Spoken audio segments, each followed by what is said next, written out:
Wade Houston, thank you for pulling up, bro. I appreciate it. Thanks for having me. Just real quick, I gotta ask. You kind of been running Miami low key, but how do you keep so pretty? Show them the nails real quick. Like, I mean, I got a nail tech, you know. I go and see her every week. She keeps me fresh, little gel coat on there. bro ain't even trying to leave any competition for everyone else down here. Like, None. We went to Gecko the other night. The first thing I pull up, the hostess is bad. She's definite 10. First thing she says, she looks at me, she says, I love your nails. And I just thought to myself, man, game over when somebody says that. And then what do you do? Because how many people say it's gay online? Tons.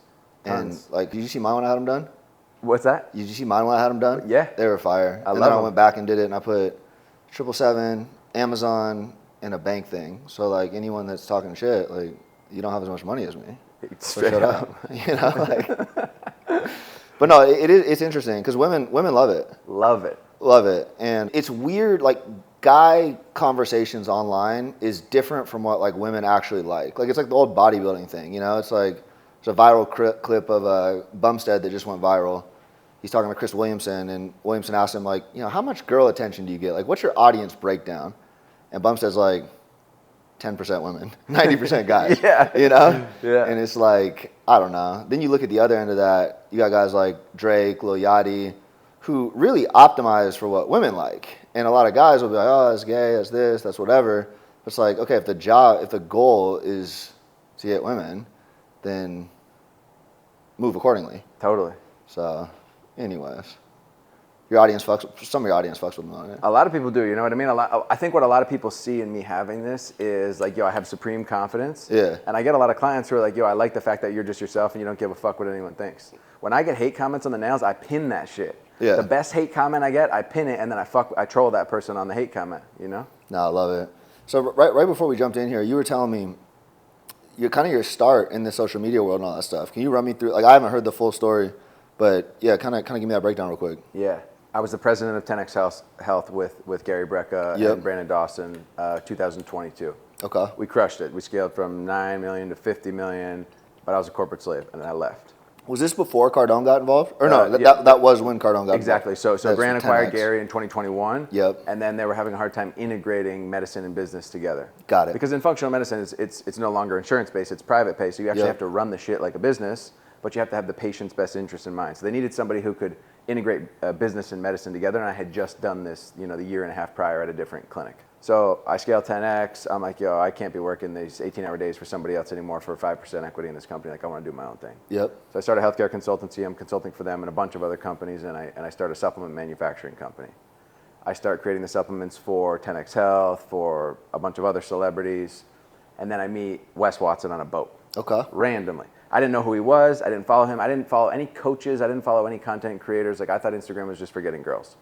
So I meet him on a boat, and someone's like, yo, you know who this is? And I was like, no. And then they showed me his Instagram, and I'm like, oh, fuck, man. Like, this guy's legit. And he asked me, how big was he at the time? He was like he was actually only at 480,000 followers, but he was little to what I knew, like, he was already crushing. Yeah. You know, and actually this was like his heyday where he had his biggest month, which was 3 million. So I told him, I'm like, hey man, I can make you supplements, Wes Watson supplements. You know, I could probably net you an additional 2 million to your bottom line.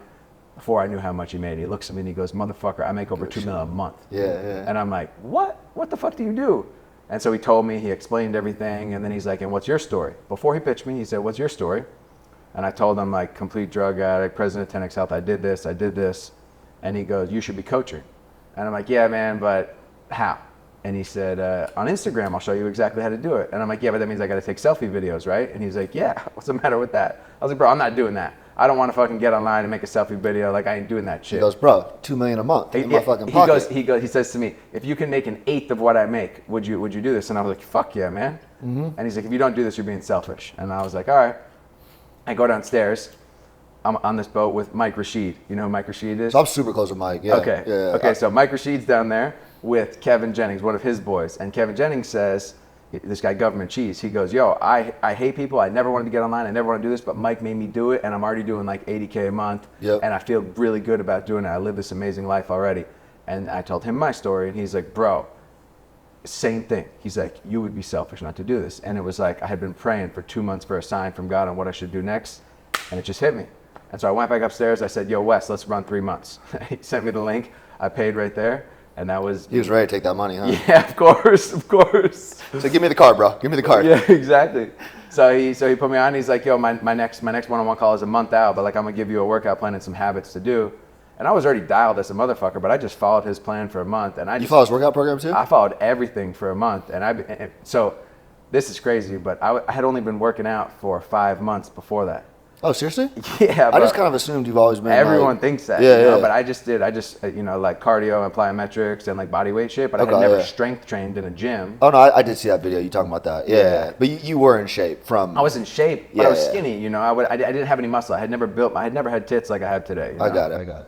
And so I had been working out for a little bit. I get on this workout program and like habits of discipline, all that shit. And for me, as like a complete junk box, degenerate drug addict, his program really like brought me to the next level. And by the time I had, got on my one-on-one call with him, I was just so ready to be coaching. I opened up my offer and I had 12 people reach out immediately. We've been waiting for you to coach. Hell yeah. So from my understanding, can you break down kind of there's a lot of different ways to approach IG. I really study this shit, like with a personal brand. There's a lot of different ways to think about it. And I feel like Wes, I don't know if he invented this or what, but I think he's kind of credited with it. He puts his whole life on there, more or less. Whole life. And I saw you have adapted it and it's worked. So what is like that playbook like? Like what is the playbook like internally? What does that look like? I mean, so his whole thing is your life is a reality TV show, and your call to actions and your story are the commercials. And you should show everything because the more somebody gets to know you, the more they're going to know, like, and trust you. Yeah. And you shouldn't hide anything that you do. Like, if people are buying your coaching program and it's related to personal development and solving problems, if it's health, you should be talking about health. If it's fitness and nutrition, you should be talking about that. If it's relationships, you should be talking about that. Basically, his whole thing is like somebody is buying you and you loving your life and the life that you live as a coach who's doing personal development. They're not buying a fitness plan and nutrition and all that. And so his whole thing is like, yo, you got to show all of this. You got to show every single pillar of like, I wake up in the morning, I'm disciplined. Here's like some, healthy shit. Here's a, motivating book quote. And then you got to show the gym, you got to show the food, and then you got to show problems that you overcome. And then like show your family life, show your house, show everything, and like be dynamic and emotional on camera. And people want to see that like you're a real human being, not just somebody who's happy all the time. Yeah, you're pulling it all out. And yeah, that's so you on from an algorithm perspective, I used to post a lot more on my stories, and then what happens is like I noticed just views tend to go down. Oh yeah, they do, right? Oh my god. But the theory is just those people that do watch all the way through are becoming that much more hardcore fans, right? Totally. I mean, I've played with this quite a bit. Yeah. Because I wanted to see like, how many views can I get on my story? And so I would like delete all my shit and then I would post like 3 or 4 stories on a given day. Yeah. And yeah, my views went from like, about at the time it was like from 1,500 to 5,000. Yeah, so dramatic, right? A massive difference. Yeah. But I tried that for a few days and I didn't have as much engagement or sales. Got it. And so I went back to like posting heavy and dude, I made the most money by just posting heavy. So like right now you got what, like almost 100,000 on IG. What's kind of like what's your, if you don't mind me asking, your engagement's pretty popping too, super popping actually. What's the like story view on the last one today? Like at the end of 24 hours, what would the last one get? Between like 2,700 and 3,000. What was like and then the front end was at like what, 8, 9K or 10K? Or they're all kind of around that? Yeah, my story view? Yeah. Oh no, that's like the best. Got it. The best, like the 24 hours is like 3,000. Got it. Right around 3,000. But if you posted just like one, that was like a high banger. Yeah, at this point with 100,000, it'd probably be right around like 10,000. Yeah, at least, right? Yeah. Mine are, when I do like multiple, they'll go like 12 to even maybe downwards of like 8. And then, but if I do like one, like if I do like my shirt off or something too, some call to action, it'll be like 30. Yeah. And so I've wrestled with that, but I feel like my life is more conducive of what you and Wes are doing, where it's like, I got a lot of cool shit going on. And totally. It's like interesting. Dude, I think you would really, really benefit. I mean, I can't say specifically, especially because your offer. No, I've been thinking through it. Like, even in money and like, brands or whatever, e-com, it's the same message. People are still buying from you. Like people want to build a brand now because I talk about it. Like they didn't. Some people wanted to, but then sometimes like that idea comes in their head from following me, right? Yeah. But dude, there's a lot of people that have like e-com specific expertise. I'm not saying that everyone sold a company for $30 million, but there's a lot of people that have the expertise. But that doesn't mean that they speak well. They're dynamic. They're an athlete. They're cool. They're confrontational. They have dope fucking swag. Like dorks. Everything that. What's that? They're often dorks. Exactly. E-com guys. Exactly. And so like to see your swagger. me, that's I was like naturally attracted to it. I was like, yo, bro, if I'm ever gonna sign up for ego offer, of course it would be with you because I fuck with you as a person. Yeah. Right? No, 100%. I think too many people do it backwards. Like build something that ends up dominating them, where you should look at kind of the life you want and who you want to become, and then operate backwards from there. It's kind of how I think about it. Totally. When I got online, I wasn't even niching down and selling a specific offer. Wes's whole thing to me is like, yo, I want you to show everything about yourself and all the knowledge and all the problems that you've overcome. Your audience is going to come to you based on the problems that you talk about solving. Yeah. And then you can actually develop your programs in a way that you'll eventually figure out what kind of specific niche that it is. Yeah, absolutely. So hold on, back up real quick too for me. Give me I've heard bits and pieces of the overall story, but from, addict to where you're at now, kind of give me just the high level. Like I know you probably told it a million times, I'm sure it gets old, but just, yeah. Dude, quite honestly, it's still wild to me. Yeah. There's times where I look back and I'm like, holy fuck, my shit was crazy. Yeah. I grew up in Vermont and same as you, like sports were everything. What'd you play? I played hockey and football. Hell yeah. I committed to play hockey at University of Vermont. I went to prep school, got kicked out of prep school for drinking, came back home, went to play football at Bentley College in Massachusetts, got kicked out of there. 3 DUIs, 3 assault charges. I was just always in trouble. You like to go hard. I was fucked. I'm an addict, bro. Like I just, I was one of those people that would like drink a whole bottle of 151. Yeah.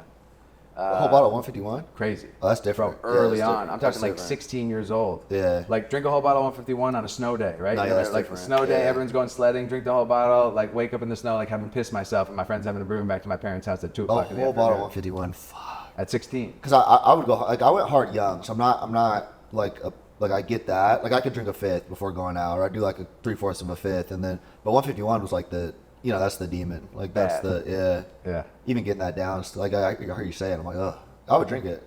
You knock shots of that back or not? Dude, I was such a sick fuck. I used to take 3 or 4 different kinds of liquor and put them in a glass. Yeah. And I put a splash of warm water on it and just drink it. Interesting. Yeah, I'm just a sick fuck, The warm water just for warm kind of water. flex. Dude, just a real sick fuck, bro. So then I'm in this position where I'm like, okay, I'm 23, and my lawyer was like, bro, I had a lawyer on retainer, by the age of 21, and he was like, hey man, you gotta stop. You have to stop drinking. You must have just been a freak athlete too, to be able to do all that and then keep like playing at a decent level. Yeah, especially in hockey. Yeah. You know what I mean? Like, my parents put me in figure skating at 5 years old, and I think they gave me a good foundation to be a skater. Yeah. So yeah, I get to this point, and we start playing poker games for Oxycontin. You know what this is?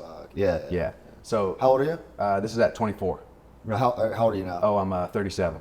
37. So the whole Oxy thing went down. It was in high school for me. It was after high school for you, right? Yeah, this was college. Yeah, like my cousins that never recovered. Like I had friends that like in my high school that never recovered like that. So was that what it was for you, Oxy? Yeah, Oxy was the real crazy time in our life because No one knew how addictive it was. Like, dude, we didn't know. So we were playing poker. Yeah. Everyone puts in $10. We were just fucking broke college kids. Yeah. And one of our friends was a dealer, and he goes, "Yo, I don't have $10 on me today, but I'm gonna take the $70. I'm gonna put an 80 in the middle."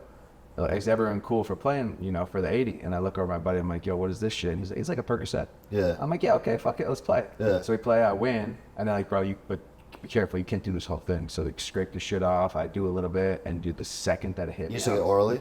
No, we'd snort it. Snorted. And the second that it hit me, I was like, yo, I love this shit. Yeah. And I remember my buddy's like, yo, be careful. Like, this shit's pretty addicting. But we had no idea it was like so early, right? And bro, this is like, this is at a time too. My best friend's dad started Green Mountain Coffee Roasters. Okay. Yeah. Okay. And right at this time, his dad sold Green Mountain Coffee Roasters, and he got a check for like crazy, massive, like many millions of dollars. And so now we're like getting 500 Oxycontin 80s in the mail from a girl in Texas every week. Like 40K of drugs in the mail every week. We all start getting super addicted. They bring a task force into our town from Boston, and they start following us because we got like our friends are heroin deal, not friends, but these kids we know are dealing heroin. So it was a fucking nightmare, dude. For like a year, we were super addicted. I'm doing like 5 Oxycontin 80s a day. You ever smoking them? I was smoking Perk 30s off the tinfoil. Off the tinfoil. Yeah. That's where I think I dodged a bullet. My junior year of high school, this dude, like no one knew at the time, and he like, want to split a pill? And I'm like, nah, I think I'm good. Like I would drink and smoke, and I was like, no, I'm good. And I remember, I'll never forget that. He takes the tinfoil and starts lighting, and I'm like, oh shit, that's kind of intense. And then he, you know, a year later is in like serious rehab and like holy shit. So my cousin my cousin was like all the potential in the world, scholarship to UW, tears his ACL. What do they prescribe? Yep. Oxy. He's been a fucking lifelong addict ever since. In and out of jail, like, you know, I mean, hardcore shit. So it's like, God is good that you, like, you know, I mean, people that I never thought would get, like, stuck on shit. My neighbor, bro, sophomore year of high school, there was a whole thing where I went to this private school, and it's like the rich kid type problems, right? And so a bunch of kids were getting hooked on it, and then our one neighbor, same deal, never recovered. And then 2 years ago, like, his parents kind of kept trying to take care of him, never went back to school. And then 2 years ago, he went, like, he was already like losing it, but he, you know, went crazy and pulled a gun on a cop, and they killed him. You know, what a terrible era. Out of the 8 kids that I was doing them with, 4 of them died. Yep. One's still all fucked up, and then 3 of us are sober. You seen the documentary on the family? Yeah, the Sackler family. That's just sick. Bro, we were right in the middle of that shit. It was so crazy. I never like thought about it as like I've never had a conversation like this. It's very interesting to zoom out and think 4 of your friends died. Gone. And there was a lot of kids kids that I played hockey with who got injured and then got prescribed. Yeah. So same deal. And these kids they weren't even like me. Like, they never did drugs. These were like straight ed kids who end up getting like. That was largely my cousin. Like he I think he maybe had a little bit of an edge, but not like nothing crazy. And then tore ACL, and same deal. They give you a shit ton of them, and by the time you're like walking again, all you think about is finding this fucking drug. Totally. Yeah, it's fucked. How long was what was rock bottom, and what was it? Well, this was, we'll call it this first rock bottom. You know, it was so I overdosed on Oxycontin, stayed alive, kept doing oxys after that, then got robbed. Okay. I got to a point where we were starting to run out of shit, so I start robbing kids at gunpoint, and I do this a couple times, and then I get robbed. My gun falls out of my pants when I'm in the car. Kid takes my gun, takes my last 10 pack, takes my last money, and I woke up the next morning. I called my parents. I'm like, yo, I gotta go to rehab. I'm addicted to Oxycontin. They're like, all right. So I go to rehab. How were your parents? Just supportive and like? Yeah, I mean, you know, showed me unconditional love, but they were like, fuck, you know, like, prep school, kicked out college, kicked out oxys, this, you know, like, they heard I was selling coke, like, just ups and downs. Yeah. So I get out of rehab, I come back, I stay like mostly clean. I'm not doing painkillers, I'm not drinking. My breaks done too. Yeah. Okay, all right, cool. They're fucking fresh. You go ahead, my bad. No, it's all good. Make sure she was fake. That was fast. Super fast, yeah. Wow. Yeah, super, thank you. That's unbelievable. How'd you do that so fast? So yeah, at that point I started I was trying to finish college. You know, it took me forever to finish college, and so I had taken medical leave. I kept getting kicked out of schools, so I'm back in school, and I'm just at that point doing Molly and ketamine and Xanax and weed. Okay. And I have buddies that grew up down here in Sunset Islands, very, very wealthy kids, and so I would come down and hang out with them, and 2 of them were producing music. Okay. And I didn't know at the time who they were producing for, but I go stay at my buddy's house. So I show up, and at the house is Yo Gotti, Rick Ross, Future, Khaled, and Kodak. And I'm like, you kind of walk into some interesting what rooms out of nowhere. the fuck? I'm like, dude, I show up with my little bags, stay upstairs, there's just all black Tahoes out front, and I'm like, what the fuck? I'm like, Brett, you never told me that. He's like, yeah, dude, we got heavy quick. My Ben Billions is his best friend. He's Ben became Cali sound engineer and blew up. Yep. And now me and Derek are doing this. Derek today is Kodak's manager and producer. Okay. And so I show up to this, and this is a time when my friends are throwing a lot of money around, and so we're just going and getting 40K tables every single night. I'm driving their Ferraris and shit because I'm not drinking. Yep. So they're like, oh, you're the sober one. But I'm doing a ton of drugs. So for the next 4 years, I'm coming down here to Miami and just living that life. Art Basel, Ultra, Yep. just having the most unbelievable time. Yeah. You know, I'm a financial advisor at this time. Okay. I graduate college, I become a financial advisor. So I'm managing money, doing all this shit, and then I have the bright idea to move down to Miami in 2019. I moved down to Miami, and that's when I was just partying every single night, and I hit rock bottom. I get drugged and robbed for all my jewelry, and I wake up right over here in Miami Beach, and I'm like, fuck, I got to make a change in my life. But weren't you killing it too on sales or something at that point?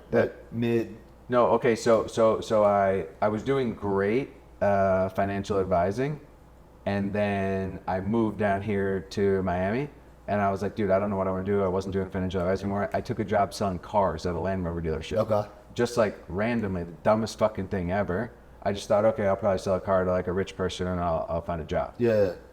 So I hit the rock bottom, and then like 3 months after that, I did meet a lady who was like, hey, I'm going to start a financial technologies company. Your skill set would be great. Like, why don't we do this together? So I started a financial technologies company with her. Like, this is Was she cute? 4 months into sobriety. She loved me. She would make me stay at her house in Fort Lauderdale. Okay. She split time here in California, and she would be like, yo, I need you to stay at my house. I feel like he like casually glosses over a lot of the details, you know, like, hey, I met this lady and, you know, we started a financial firm together. Yeah? Anything else? Yeah, it was always so funny when I would see her. She was like, ¿Que tengas un lindo noche? Right. She would always kiss me on the lips. And I would always find it like, It's just like, like hey. Yeah, like, hey, you know, always. She would plan them on me like real heavy. And then she'd be like, hey, I'm going to need you to stay at my house and like watch the dog, you know, like mansion in Fort Lauderdale. I'm like, yeah, all right, fine, fuck it. I'm just getting sober. I'm like 3 months sober. I'm like, She's like, also, I'm going to be there. I'm going to be naked. Yeah. I would like go down to the beach. I'll never remember that. I found this like smoking hot lady. I'm like, yo, like come back to my house, you know? And this lady comes back to the house with me. I remember I get back to the house. I'm like, yo, hold on 1 second. I need to like go grab the dog. I fold all the pictures down of this lady and her son in the house. And I like walk this lady right through to the backyard to the pool. I'm like, yeah, we don't need to stay inside. Shit out here. My man shit. So I do that, and then COVID happens, and the company crumbles because we had created an app where somebody who had bad debt, like if they defaulted on their credit card debt, instead of going to a collection agency to get processed, they could negotiate their bad debt and create a payment plan, and it integrated with Mint. And so I was like, yeah, we have a sick solution here. And my boy worked at MasterCard, and I thought at the time we were going to create a partnership with them and be set, you know, like print.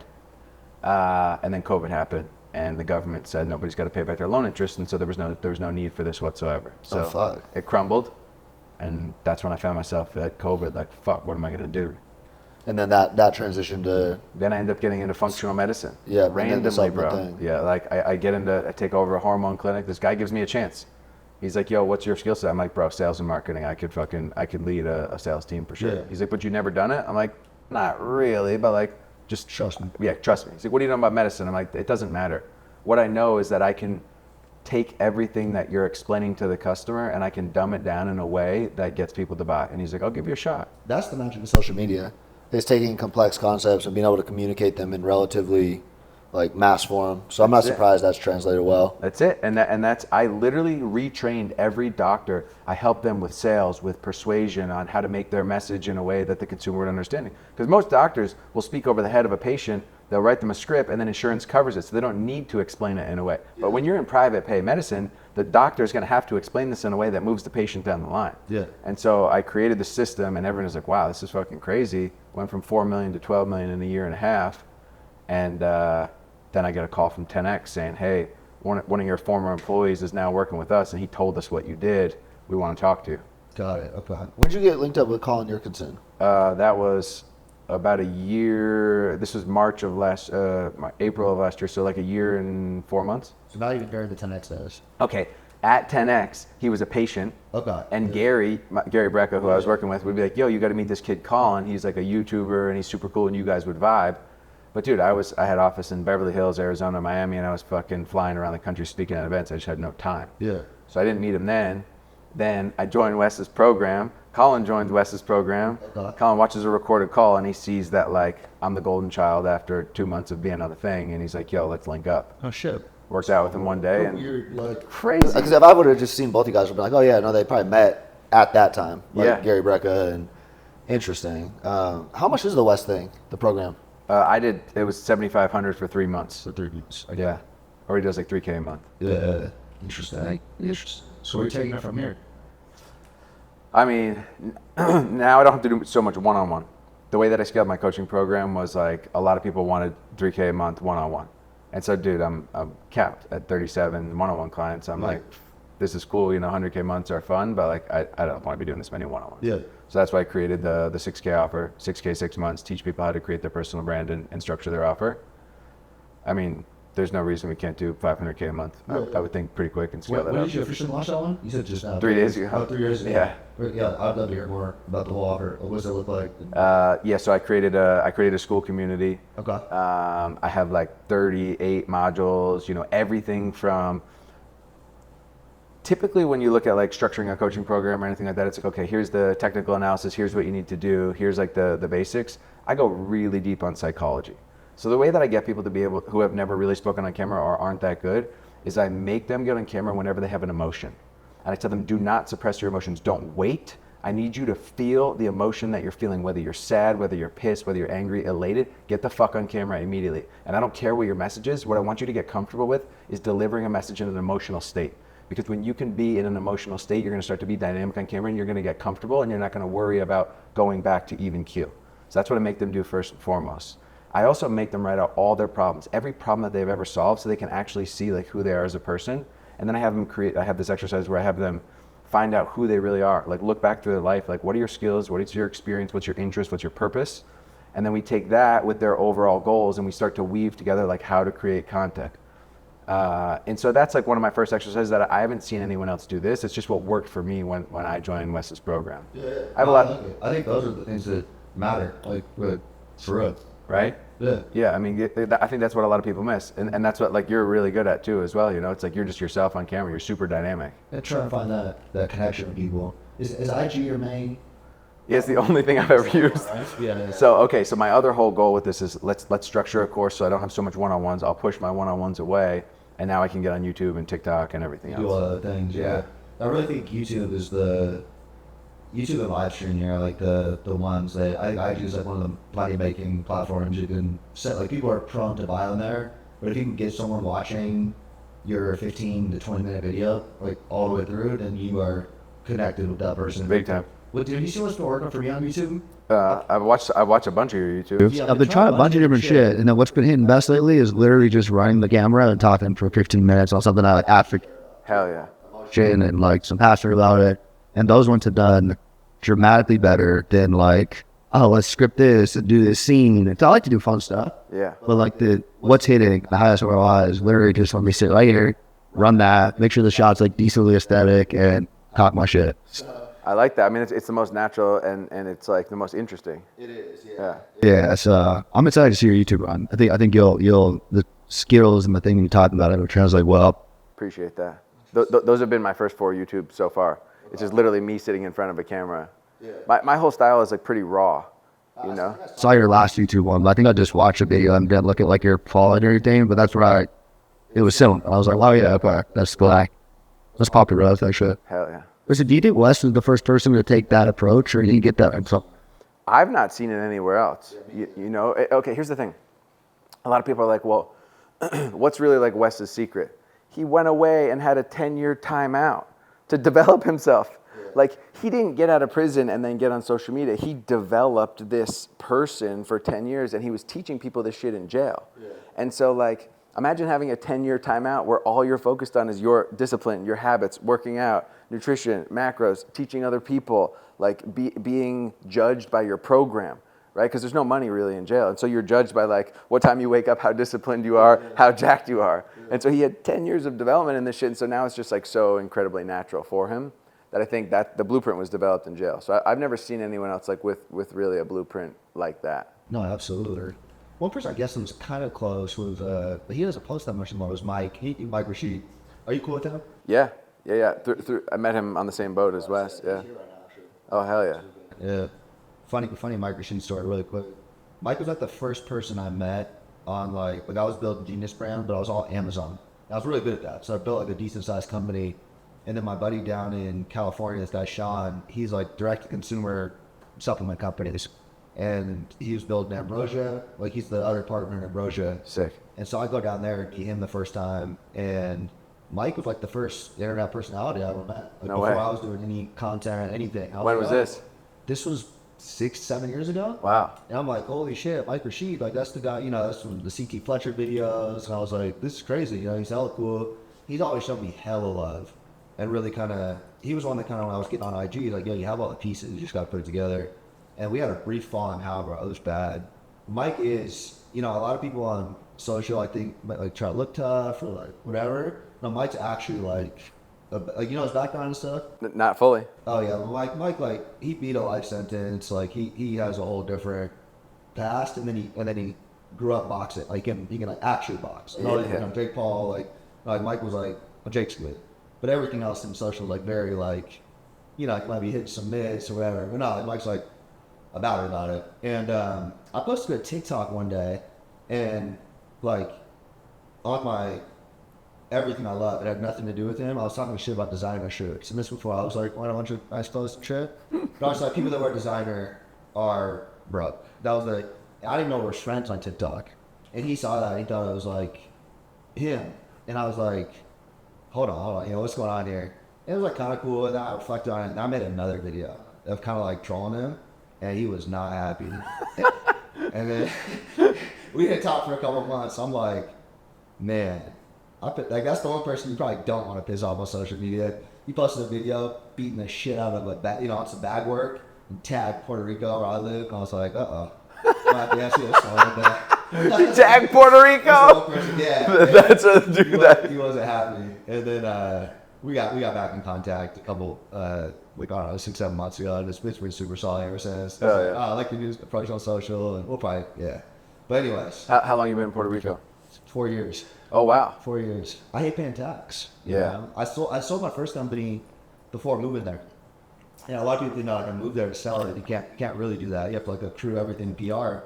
But I knew I was gonna make more money and build more shit. So I was like, I don't ever want to pay this fucking government like millions of dollars ever again. And I'm not even like anti-tax. I didn't grow up like anti-tax. I like paved roads. I like all that stuff. But then when you see you know, it was like mid-COVID where it's like, wait, what are we doing with this money? Like, this is going where? Yeah. And so I was like, all right, I got to not be part of that. And so, I mean, I don't know. I think Puerto Rico is one of those last, like, hideaways where you have a really American tropical territory where you live there half the year and you don't have to partake on federal taxes. Totally. You're at Ritz Dorado? Yeah. Sick. Mm-hmm. That's the spot if you're going to be there, right? Yeah. You been over there? No, I haven't. Oh, you got to come out, Rock. I'd love to. Dorado's amazing. It's like super chill. So it's like, I mean, for me though, that's why, okay, I got the condo here, lock in over there, like work, train, eat good, sun. And if I need fun, Miami's right here. Yeah. So it's a good mix. Dude, I'm mad. I'm like a fucking hermit, dude. I don't need anything crazy either. Like I just, good food, good internet, fucking a place to train and nice weather. Like I don't give a fuck. You know? Girls though. Yeah, girls. Oh, yeah, but I mean, I don't think it would be hard to find girls there. I don't know. See, low key. It's hard. Yeah, I mean, I'm married, but on my girls and stuff and all that. So I'm not out like that. But You have kids? yeah, I got 2 girls. Nice. 2 girls. How old then? 5 and 2. Wow. Congrats, bro. Scary raising them in this world. But Where's she at? She in Puerto Rico? yeah. Yeah, nice. So yeah, man, it's an interesting life. It's an interesting life. Trying to figure it all out. Who else you see discussion on social right now that you like? Man, I mean, I fuck with a lot of your shit heavy, you know. I have for a while. I think Blake Rocha and Tom do an amazing job. Tom the monster. Yeah, I think they crush. You know, I mean, Brandon Carter's done a great job for a while. I was just with Jeremy. I mean, dude, Cardinal Mason, fucking, he really is a beast, dude. He put on like a full master class about live webinars at Jeremy's mastermind the other day. Okay. You know Jeremy Haynes? Yep. I mean, Not Jeremy. personally, but Yeah. You know, there's so much sauce that you can learn from people that are crushing. But I think he does just an amazing job. Mason put on the master class? Yeah. Was he with Ben too? Yeah, Mason and Ben. Okay. But Mason was the one that actually spoke about it. Yeah. He just did a really good job. You know, I'm not easily impressed when people speak, but his ability to deliver a message and make things very digestible was incredible. And at like 23 years old, to be able to pause and pace the way that he does, Nice. he killed it, bro. And I told him, I was like, bro, you are unbelievable with the way that you speak and make a presentation. My content does, and Ben, Mason's one of them. TJ, Oh, hell yeah. Tyler's really good. Like he can go all day.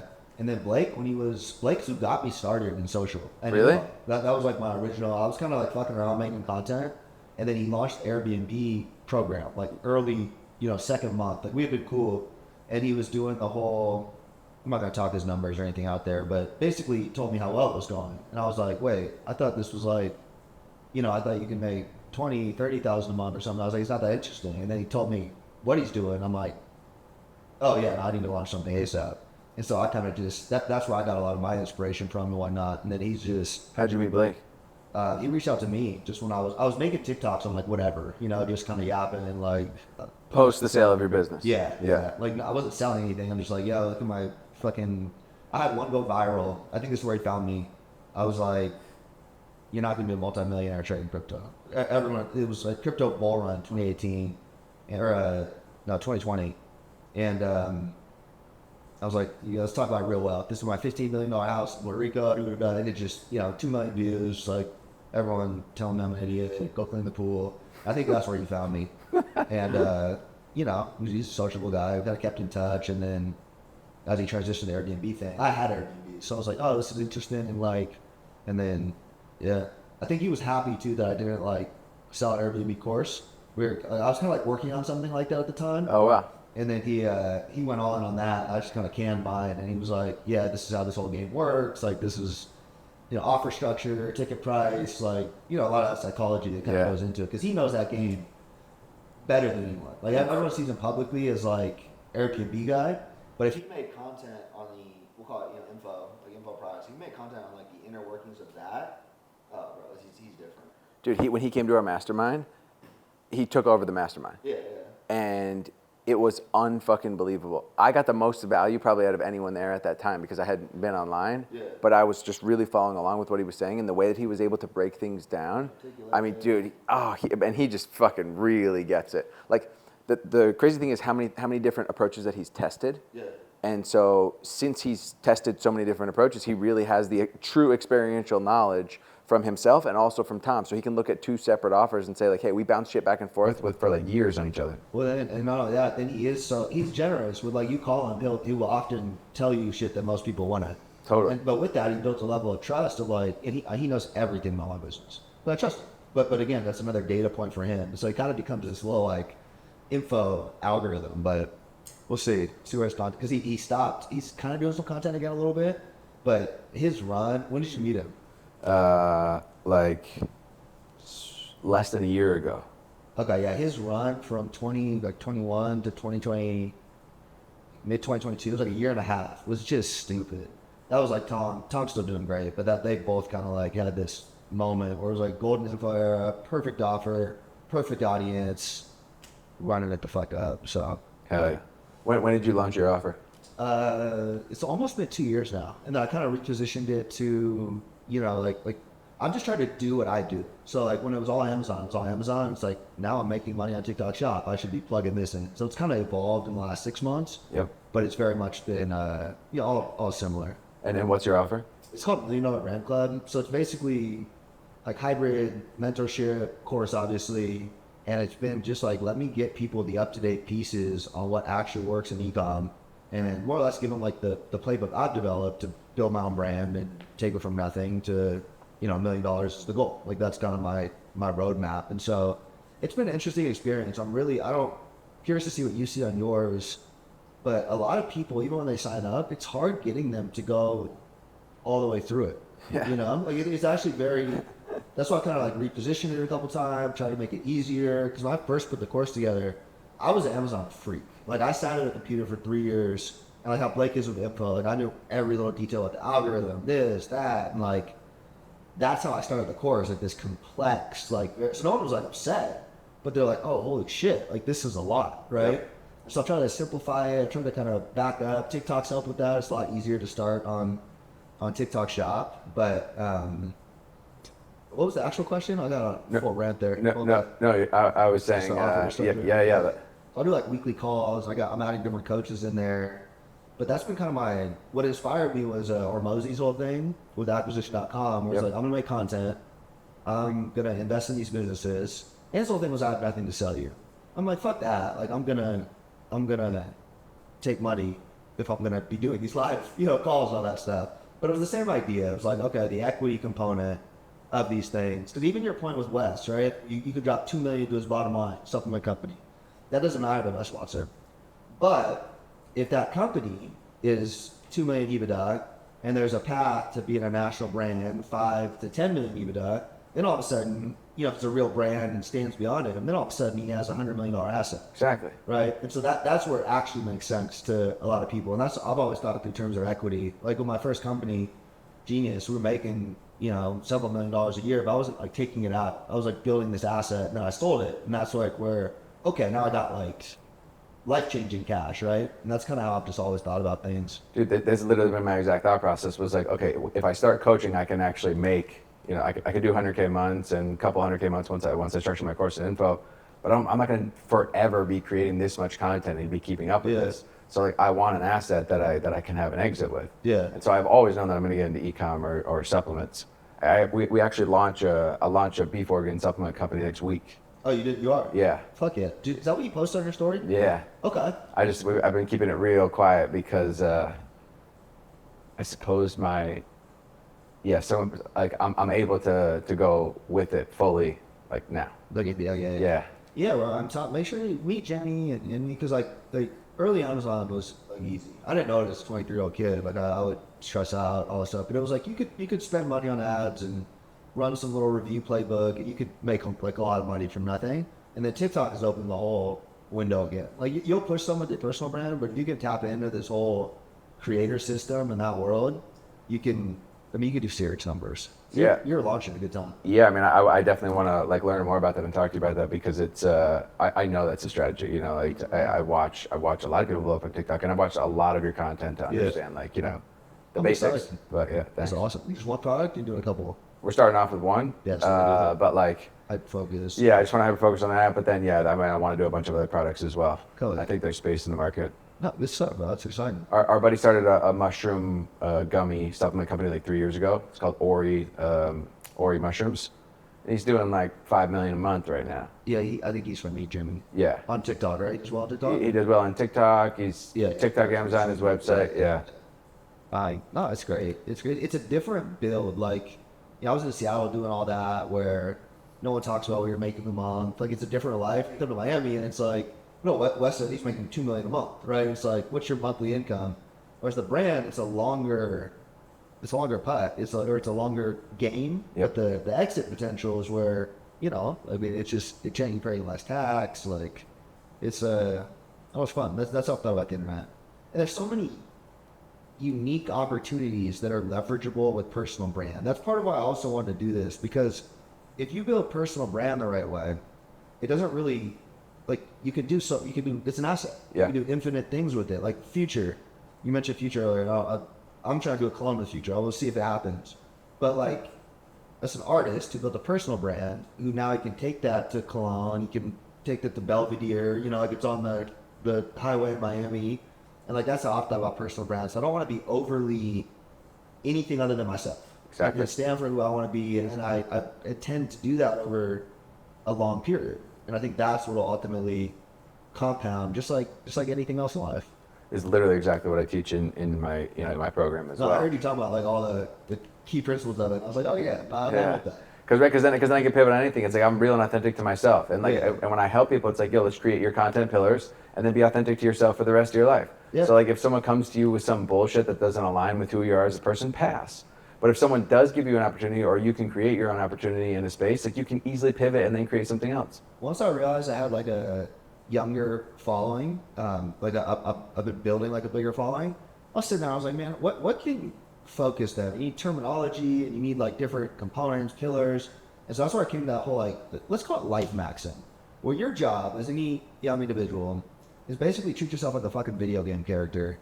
Put that scorecard together of your main things you want to get proficient at, right? I mean, business, obviously one of them, physique, like, you know, my martial arts, like put that scorecard and then max out all that shit. Life max that shit.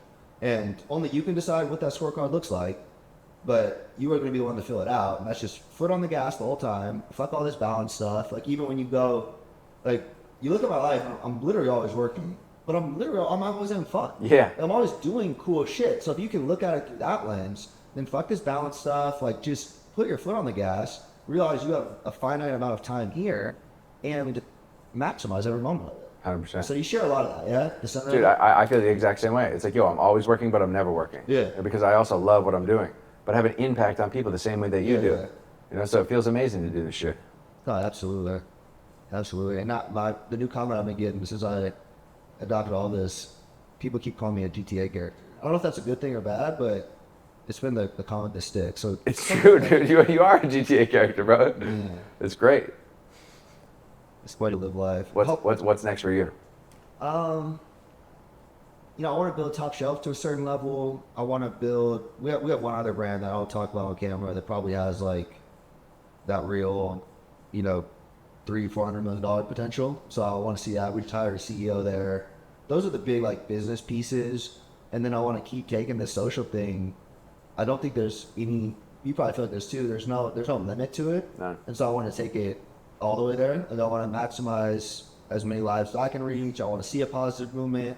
A lot of it started with me. I actually forgot about this to just have.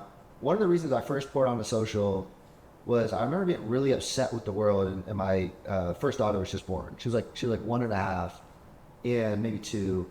And I just remember thinking like, that only like idiots sit and complain and cry and yap about government this or politics that. Like if you want change, you have to be it, right? And just exist as it. It's like, what's that old Stoic line? Stop complaining about, or stop arguing what a good man is, just be it. Mm. And I was like, you know, if I'm going to make an impact of any capacity, it's going to be through just what I do, business, content, like make a wave that way.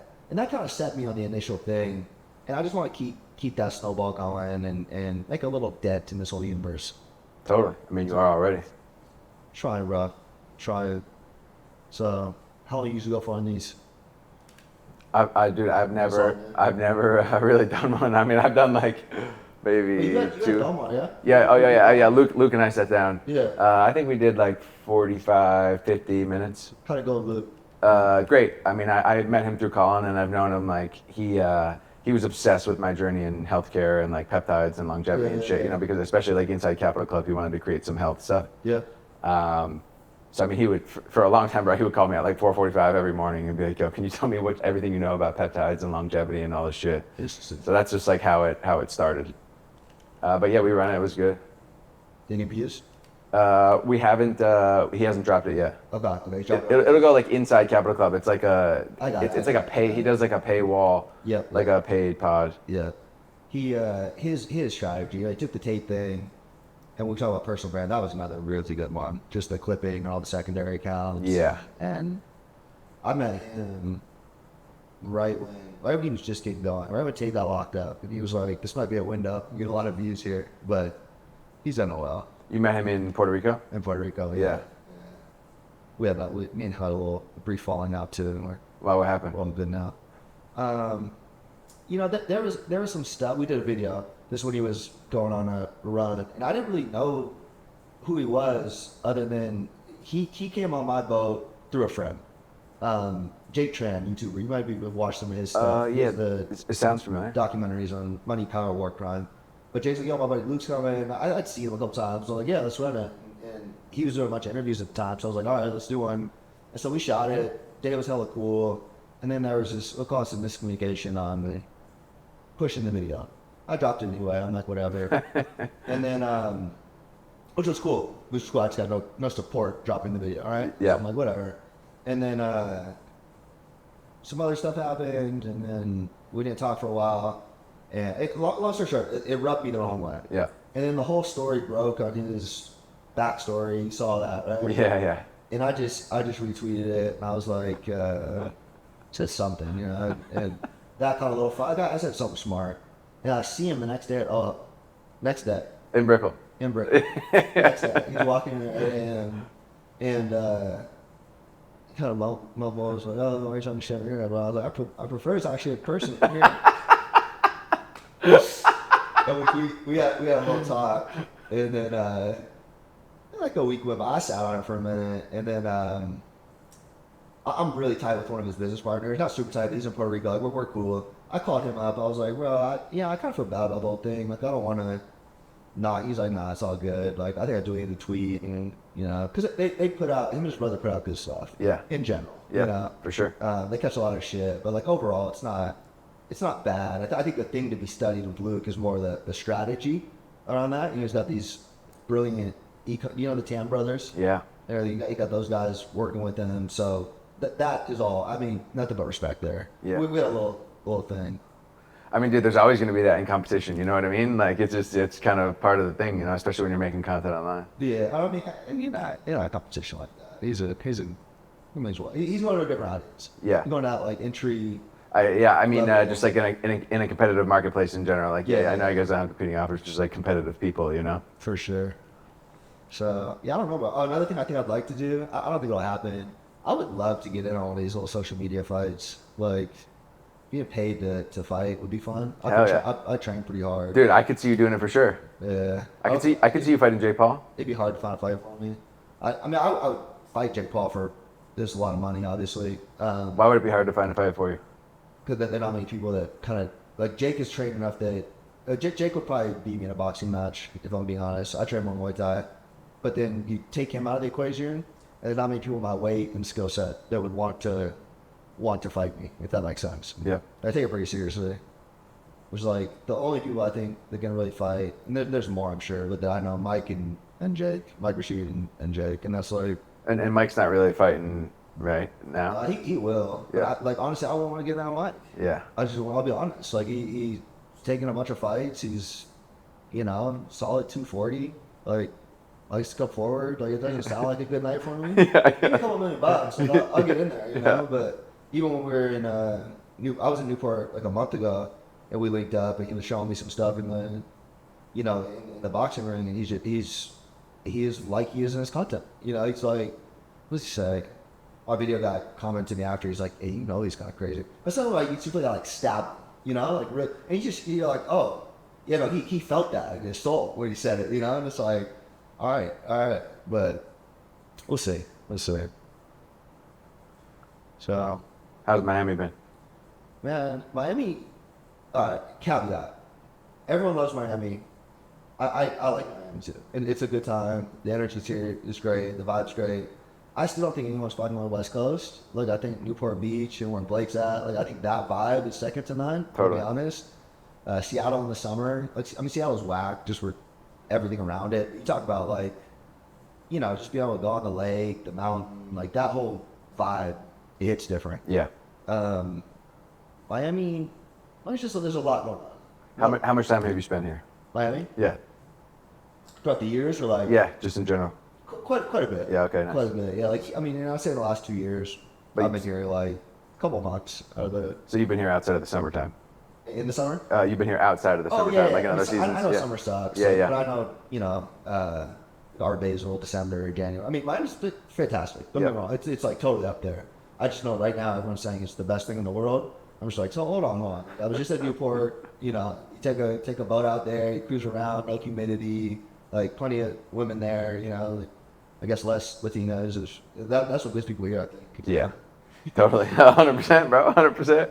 I think for me, as like, I think your situation's slightly different because like you've already had an exit, you know what I mean? You have a windfall, so like you don't really need anything from anyone whatsoever. Like you connecting with people is kind of growing your message and your brand, and like you're a sociable person, but you don't need anything from anyone. I'm in a position in life where it's like, yo, I'm just getting online, I'm just learning to do this shit. I haven't had a $30 million windfall, so for me, like Miami is by far and away the most collaborative place where I can have other like-minded people that are really like all into the same shit. Question for you. Was one of the down. I agree with that. That's why I wanted to be here. Like I do like connecting with some people because I'm pretty hermited, honestly. I don't get out too much. I try to be selective on like who I link up with or connect with.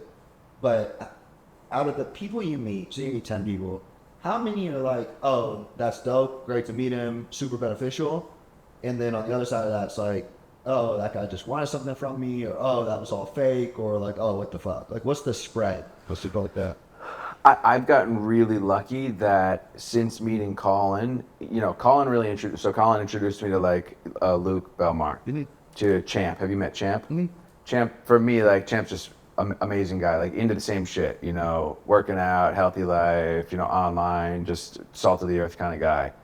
And then Tom, Blake, you know, a couple other like homies that were extended to me through Colin. Yep. So I didn't really have like that feeling of like someone just like wanted something from me. I think there are people that in general in Miami are going to want to like obviously get some clout or, you know, just like see what they can do to make a name for themselves. Yeah. But I haven't really struggled with it that much because like I've never had a brand, you know, and so like I'm sure I'll experience it. I'm really curious but to like, see like what the next year looks like on yeah, the internet. you know, I think I'm a pretty intuitive person. So like I can just kind of see like very quickly like how someone is. Yeah. You know, and so I've not had that issue per se. Yeah, but overall, you're 10 out of 10. I love Miami. Dude, I fucking love it here. You know, it's like I would get a house over in like Coconut Grove or Coral Gables or something. I do really enjoy it here. It's close to PR. it took me a while to love it. You know, but like having the circle that I have now is pretty awesome. Yeah.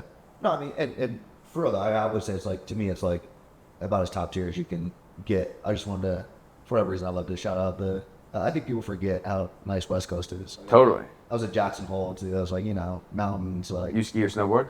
I don't. Basketball took snowboarding away from me when I was growing up. But Yeah. I like the mountains. I like altitude. I bike, run, like all that shit. So, Hell yeah. Yeah, nah. What's your, we can kind of wrap down on this, but what's your ideal routine, like day to day in Miami? What's it look like? I mean, my Tell me routine's about the Latinas. my routine's fucking dialed, bro. I'm fucking. I love your video of like yo fuck a routine. You know who Vincent Fisher is? He's crushing it right now too in the coaching personal development space, and he's got the same thing as you of like yo fuck a routine. I do what I want. Like I wake up and I get to work and I make money. You know? No, but I'm super routine oriented. Let me clarify that real quick. I can't be like, while I have the condo here, I can't exist in a place for an extended period of time without my standing desk exactly how it is, a place to train martial arts, the couple healthy food spots I hit, and my room being blacked the fuck out and a cold. Like I'm very I just think sometimes it's important to blow it up and go do, like, you know, I was on the road for 2 weeks, California, Jackson, no routine, like figuring out, but it's a yin yang. You need half extreme regimented routine and then half like do whatever the fuck you want. Hell yeah. Yeah. But I gave up I don't have an intense morning routine. I used to. Yep. It was like an hour and a half. Why? What made you stop? I don't think the ROI wasn't there for me. Yep. It just wasn't. And it was intense, and I was low key not that far off from how intense Brian Johnson was. Okay. You have to sell my company. For real, I had the red light, and I was tracking everything. And then eventually I was just like, this isn't a really fun life, honestly. Like, okay, I'm not going to make it to 101. I'll make it to, 99. And I'll have time. The years will be way better. Yeah. And that's what kind of, that's where I went with that. But anyways, your routine, all that. I'm just a fucking one of the most disorganized, degenerate drug addicts. And so, dude, if I don't have like a lot of structure in the morning, I'm fucked. Okay. So I wake up at 5 every day. I hit the, hydration packet. I pray. I read, a page in a book. I meditate. I go on a walk, and then I hit the gym. Yep. That's just how I run my shit. How long does that take? I get to the gym at 7. I wake up at 5. Okay. And oh, by the way, there's 30 minutes in there of answering DMs as well. Okay. So like, yeah, I'm like getting some sales in. My whole thing is like, yo, can I close 5K before the gym? I like that. That's my whole like, yo, if I could just start the day and make 5K before the gym, I'm good. You're chilling. Yeah.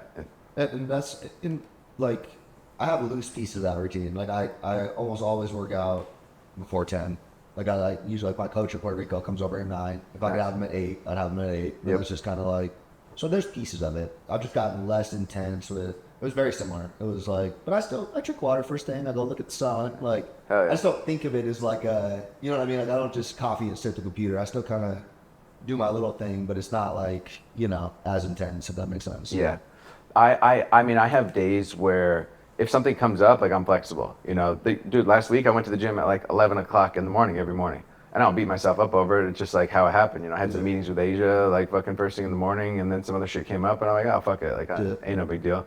As long as I get, some meditation, hydration, and gym in every day, like that's what's most important for me. Absolutely. Meditation changed my mind quite a bit because I was a very like anxious person. Somebody that would smoke like, a lot of weed and eat a lot of Xanax to like kind of calm my brain down, and I found meditation really helped me quite a bit. Okay. You meditate? So when I sold the business, I took like a year off and got like super into yoga and all this spiritual stuff. And then I could meditate for a solid hour. Like I'd find there's like a state called samadhi. I don't know. It was my life intensely. I've really gotten away from it. Yeah. I really have. And if I go through periods of like stress, I'll do it again. Like, 5 minutes, like little transit out. Like, yeah, but not as much as I used to. I do think it's highly beneficial. Yeah. Hell yeah. Stay off. It's good fire, bro. Dude, thanks for Appreciate sitting down, man. Yeah, absolutely. Till next time. Till next time. We're both like running up on YouTube this year. Rob the Bank, Wade Houston, tap in.